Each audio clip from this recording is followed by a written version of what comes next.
Some people really don't like the look of that Dynaco front plate. I find it a bit endearing, just how ugly it is. Ladies and gentlemen, welcome to the Lancaster Hi-Fi YouTube channel. I present to you today the Dynaco SCA80. Like most Dynacos, it does not have the model number on the front. It just says Dynaco amplifier. This Dynaco amplifier was purchased by a friend of mine, I think in 1970, as a kit. He built it himself. And then in May of 2020, he sent it to me as a gift. And I spent the better part of the summer after that, better part of summer 2020, working on this amplifier, doing all sorts of modeling with LT Spice on the computer, kind of obsessing over lowering its noise floor. So I'll talk about some of the modifications that I made, and I also need to replace one of the filter capacitors, actually the main original filter capacitor, which failed. First, let's look around the outside a bit. One of the things that you notice as soon as you start trying to take things apart on this is the slot screws, and that's all the screws on here. They're all straight blade screws, no Phillips head, nothing. So the front panel looks pretty much as it would have back in the day. No modifications to the front panel. I think it was bent in one corner, maybe this, I think this one was bent, and I straightened that out a bit. The back panel is different than it would have been originally. On the back panel, I put on new RCA jacks. Most of the lettering on the back panel had disintegrated, and so I've literally gone over it with a Sharpie. The only modifications really that I've made to the back panel are adding the new RCA jacks, because the old ones were crusty, and rewriting the lettering. All right, let's get inside. Pretty simple matter of removing 4 screws, as I recall, although, there's one there too. You know how with Phillips head screws you can sometimes feel your way around a little bit. You really got to be able to see straight slot screws clearly in order to get those out. Trying to do it blind. Yeah. Oh my, that is a Phillips head. What do you know? Actually, there are other Phillips heads on here, but there are new ones. The new RCA jacks are fastened with Phillips head screws. But I think this may be, this original Phillips head screw right here may be the only one on the whole unit. Alright, and we're in. I kind of like this top panel, this completely perforated so that you can really see inside pretty well. Alright, well, let's look around in here. Boy, this brings back memories. I took out and took apart everything. I took out all the circuit boards and took all the components off of all the circuit boards, but I did keep some of the original components. For example, these germanium transistors. I think I actually did keep maybe all of the original transistors. I had initially planned on replacing all of the transistors. The thing is that none of the transistors are the little TO92 plastic transistors. They're all, at least on the main amp, all the transistors are metal. Yeah, even the transistors on the preamp boards are metal. I thought those were probably worth keeping as long as they weren't causing problems, and they haven't been. After envisioning replacing all the transistors, I ended up modifying a few component values on the amplifier, on the preamp, and maybe also the main amp, in the interest of lowering noise and flattening the frequency response. I disconnected the tone controls, a mod that was recommended by Van Alstyne, who made essentially a career of modifying Dynaco amplifiers. There seemed to be a problem with the way the tone controls were implemented in the original circuit. I think Van Alstyne did actually eventually provide a modified system for the tone controls, but I don't think I was able to find a description of what actually that modification was. So I've simply left the tone controls unattached, and I've of course left the knobs on, mainly for show. Well, entirely for show. I had to partially rebuild the switch. A lot of these switches are a bit fussy and kind of loose after all these years. The main modifications I made were to the power supply. You can see that major modification right here in the form of a actual new circuit board. This is known as a capacitance multiplier. It uses a couple of transistors, and those transistors do drop the voltage a little bit. It's only implemented for the preamp, not the main amp. The main amp you want to keep as much voltage as you can. I kind of take that back. The output stage of the main amp doesn't go through the capacitance multiplier. The input and driver stages on the main amp have a lower voltage power supply, and so for those I was able to use the quiet power from the capacitance multiplier. Perhaps the capacitance multiplier is a subject for a whole video. This is my electronics Bible. I took the class that this book is used for at Harvard from Paul Horowitz in the 80s. Anyway, I wanted to show you that this is where I get the idea for the capacitance multiplier. And here's the basic circuit for a capacitance multiplier. The idea is you drop a little bit of voltage across the transistor, and you have an RC filter here feeding the base of the transistor. And that's the basic trick. You can put in stages of RC filters in here, and I've done that before. This one does have a couple of transistors. One is high gain and one is higher power, but they're arranged kind of in series. They're both emitter follower circuit. It's an emitter follower circuit. You're essentially amplifying the quiet low current signal that you fed to the base. It's not a regulator, it's unregulated, but it does end up being very quiet.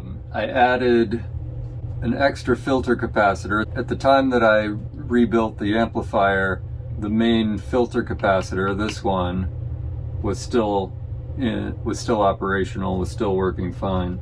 This amplifier has a single voltage rail, a single positive voltage. I think the highest voltage on the main amp is 70 volts, and so the output is right at about 35 volts. In order to connect speakers to that, you have to put capacitors in between.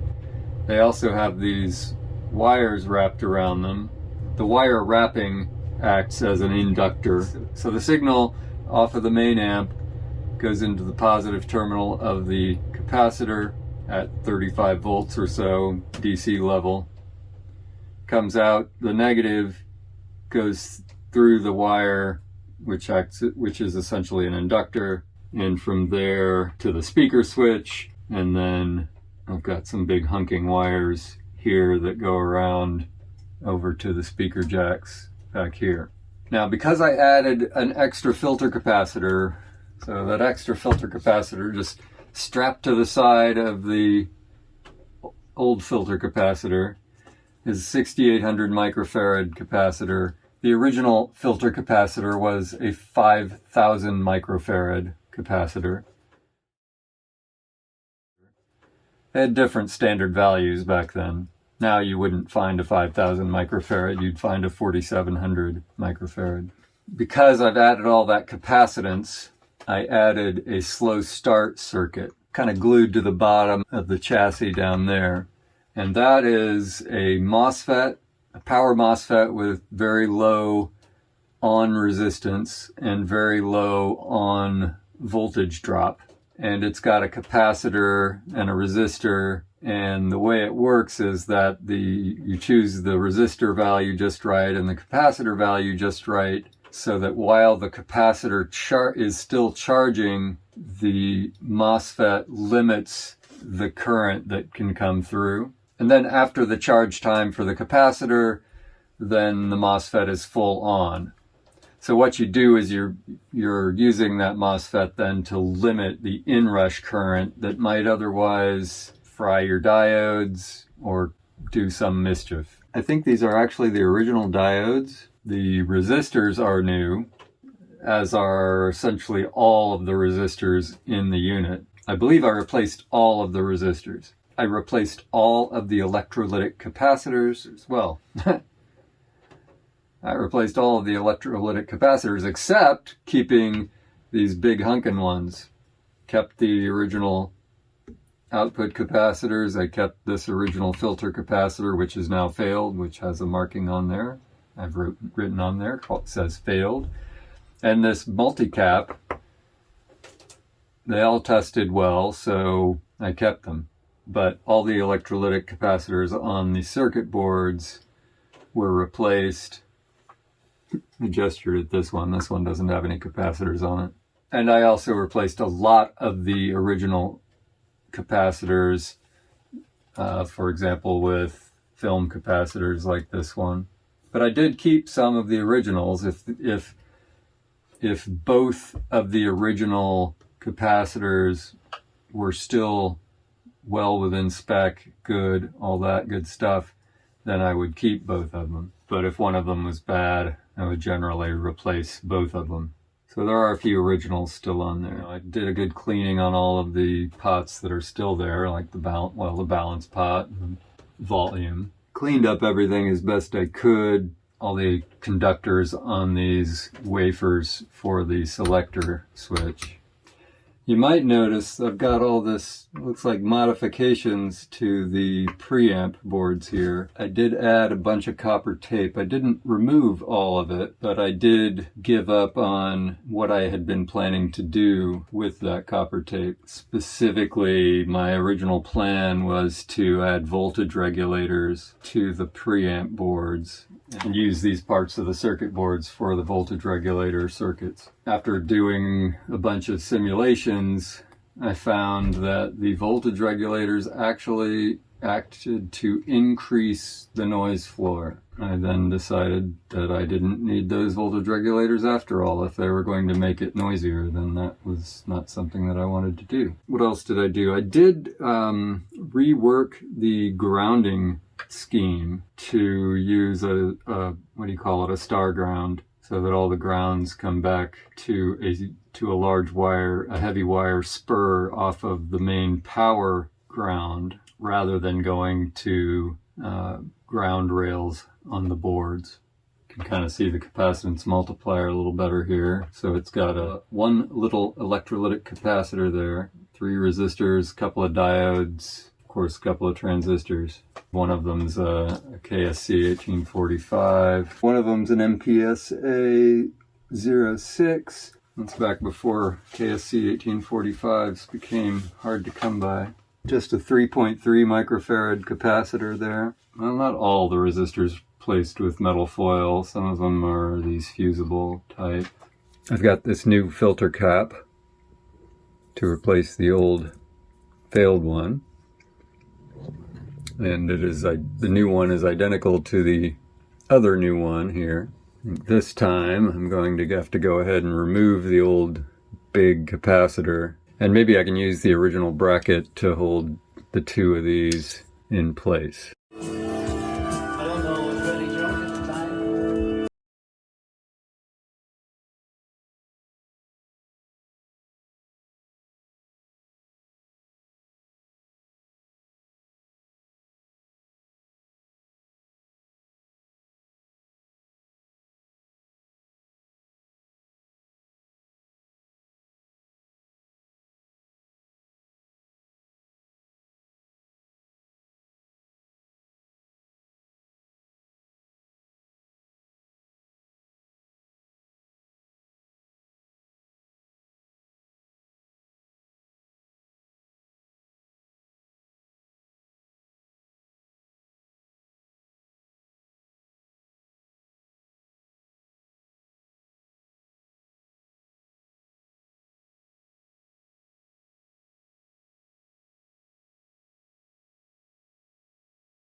Alright, should be done now.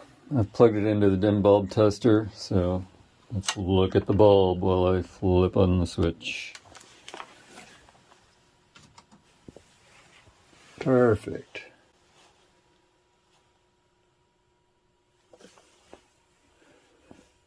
I didn't do anything to any of the audio circuits, just the power supply, and simply added another capacitor. Doubled what was there, and it'll be even more than it had previously before the old one failed. I could have sworn the manual says this is supposed to be a 5,000 microfarad capacitor, but it's only 3,300. So I will have increased the capacitance quite a bit by adding a 6,800 in addition to the 68 that was there. Nobody else in my family noticed when that capacitor failed, but I did because I noticed that it was humming, and it had been quiet before. It wasn't a loud hum, but it was noticeable for me. So now it ought to be actually even quieter than before that hum developed. So that's kind of awesome. Let's take it out and hook it up, see what's up.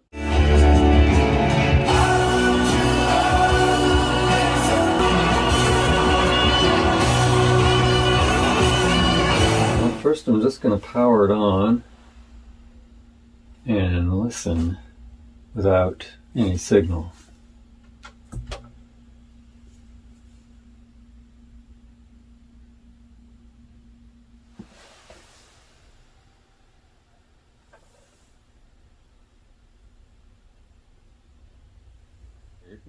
It's still got an audible hum, but you have to have your ear up next to the speaker to hear it, so I think that should be fine. Yeah, the hum doesn't get louder with the volume, just the noise. Jeez, it's kind of noisy. What's it set on here? Special. Yikes, that's not cool. What the fuck?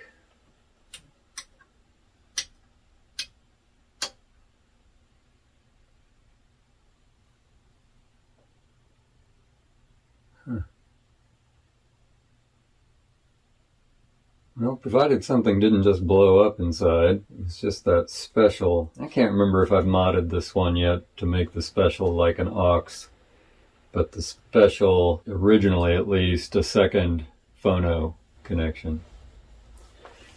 Anyway, let's just make sure it plays music at this point.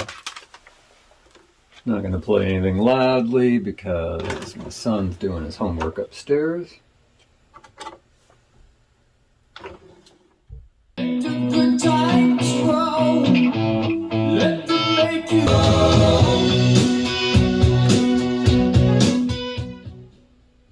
I'm going to go ahead and switch those speaker wires back around.